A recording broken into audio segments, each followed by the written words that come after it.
আল্লাহ বলবে মালিক আমার বন্ধুর উম্মত খবরদার। বলবে আল্লাহ হাত করি নাই কেন? যেই হাত উঁচুতে ব্যবহার হয়েছে ওই হাতে হাত করি লাগে না। পায়ে বেড়ি নাই কেন? বলে যেই পাও মসজিদের দিকে হাইটা গেছে ওই পায়ে বেড়ি লাগে না। চেহারা চকচকে, গলায় ছিকল নাই কেন? বলে যেই কপাল আমার কুদরতি পায়ে লাগছে ওই চেহারা কালো হয় না, ওই গলায় বেড়ি লাগে না। হাত পাও আর চেহারা ছাড়া বাকি শরীরে আগুন লাগায় দাও। মালিক আগুনকে হুকুম করবে খোঁজি ধরো, আগুন আসবে। আল্লাহ দুজকওয়ালাদেরকে, এই উম্মতের দুজকওয়ালাদেরকে কলেমা স্মরণ করায় দিবে, আর জোরে জোরে কলেমা পড়বে। আগুন আসবে, ভাইগা যাবে একবার, দুইবার, তিনবার।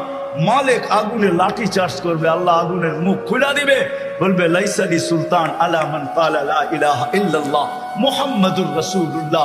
এই কলেমা যে পড়ে তাকে ধরার ক্ষমতা আমার নাই, তুমি ধরো, আমি পারবো না।